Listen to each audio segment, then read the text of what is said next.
Welcome to Grade 9 Civics Unit 8. Answer to Unit Review Exercise. Baga nagaan kara barnoota civics kutaa sagalii nagaan dhuftan. So Unity 8ffaa gartee answer to Unit Review Exercise kayyamu kana eegalla.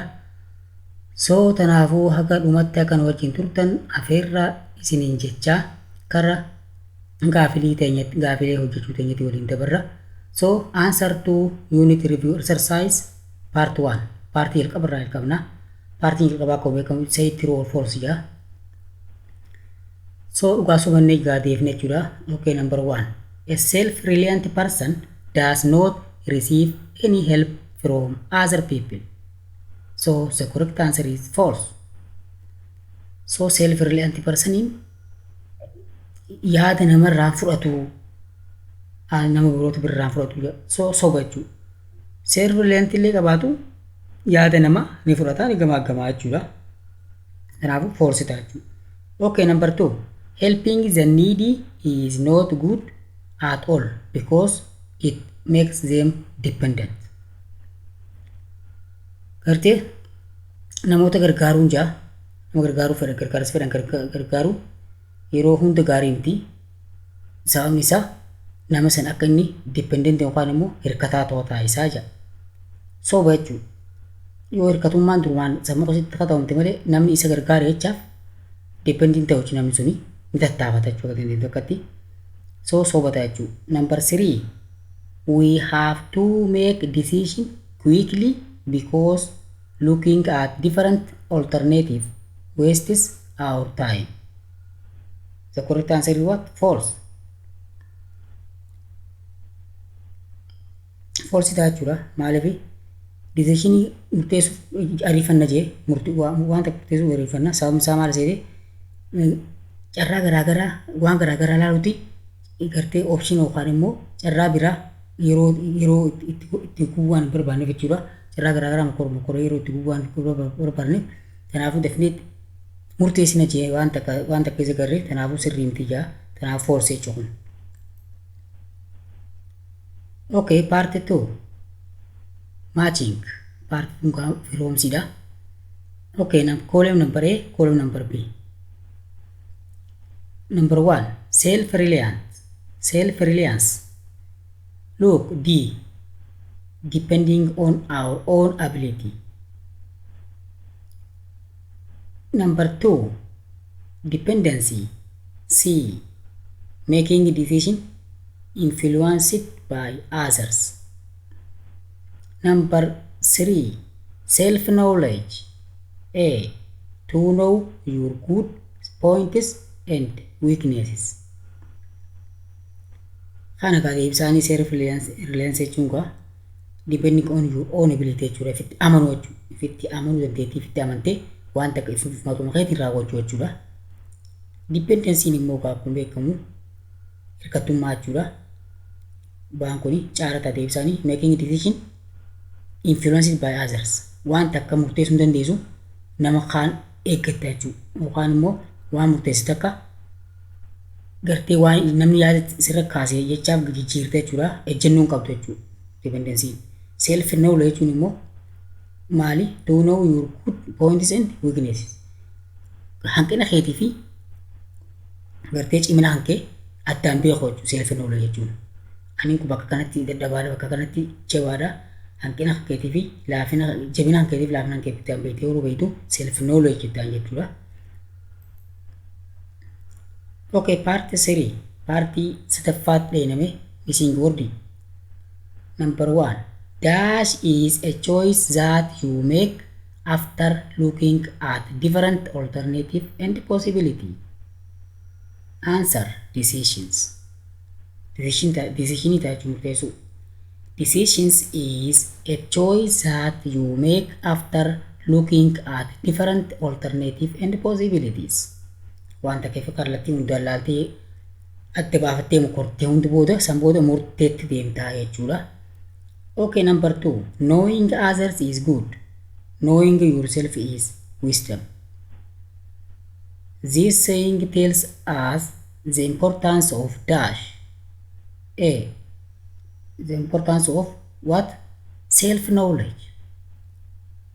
Jecha kun maali? Self knowledge dha jechuudha. Nama tokko beekuun gaariidha. Immoo if beekuun wisdamiidha, sirriidha, waan barbaachisaadha jechuudha.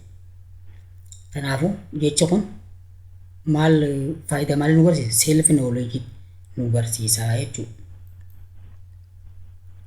Okay, part 4. Multiple choice. Number 1. Which of the following goes with these sayings? Respect others and others will respect you. Nama tokko kabaji, nama tokko kabaji booda namni sunis deebi'ee si kabajaa. Akka nama tokko si kabajuuf ati nama kabaji jechuu isaati. Respect. Amma gaa ni filanna jechuudha. You need to respect your friends so that they respect you. Ati hiriyaa ta'e tokko ni kabaja, kanaafuu hiriyaan ta'etillee si kabajji jechuudha. Okay, B. Respect yourself to be respected by others. Mataa kee kabaja akka namoota biraatiin kabajamtuuf. C. People do not respect you unless you have high self-esteem. Namni sin kabaju yoo ati self-esteem high qabaatte qofaa jechuudha. Humnaa ol itti amanaa taate qofa si amana si kabajaa jira. Okay, D. Self-respect and respecting others are not related. If kabajuu fi nama biraa kabajuun walitti hin dhufuu. So simply the correct answer is what? A. A ta'a jechuudha. A ta'a jechuudha. Kan istaatimentii kanaa wajjin wal qabate jechuudha. Hundi isaa waan istaatimentii kanaa wajjin deemne jechuudha. Respect others and the others will respect you. Kan kana agarsiisu maali? A irra kan jiru kana jechuudha. You need to respect your friends so that they respect you. Ati hiriyaa ta'een kabaja. Hiriyaan ta'etillee deebite si kana kabajii jechuudha. Bii kun maal ta'e? Respect yourself to be respected by others. Mataan kee kabajati akka nama biraatiin kabajamtuuf. No. Caan kun maaliif deebisaa ta'uu hidhime? People do not respect you unless you have high self-esteem. Namni sin kabaju yoo ati self-esteem olaanaa qabaatte malee hin ta'u sirrii miti jechuudha. Self-respect fi self-respecting others wal qabataadha. Waliin qabatu jaan self not related jala. Kanaafuu deebisa ta'uu isa qote jechuudha.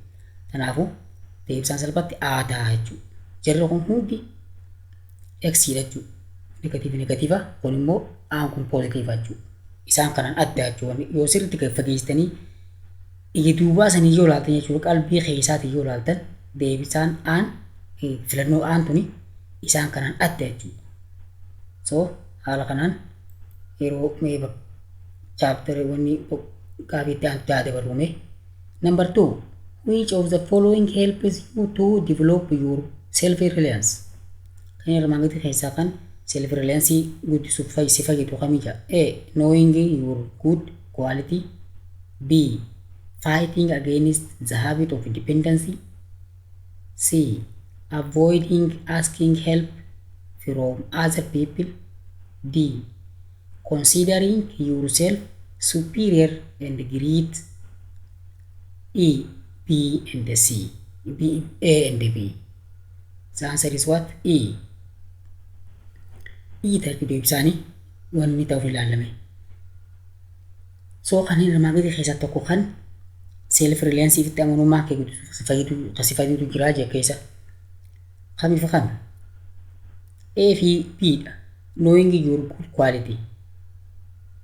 Quality kan kee kana dandeettan jechuudha beekuu. Ammas fighting against the habit of dependency. Hirkattummaa fight goota kan dhabamsiisu jechuudha.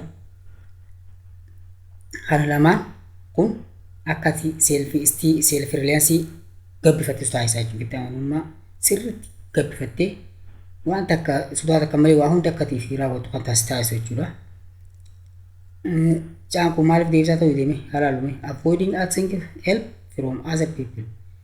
waan takka waan silaa gargaarsatti yame tokko namarraa nama gaafachuu dhabu jechuudha. Akkuma kara fedheen haa ta'u nama gaafachuu dhabuun tooftaalee seelf rileensii itti guddifatanii miti jechuudha.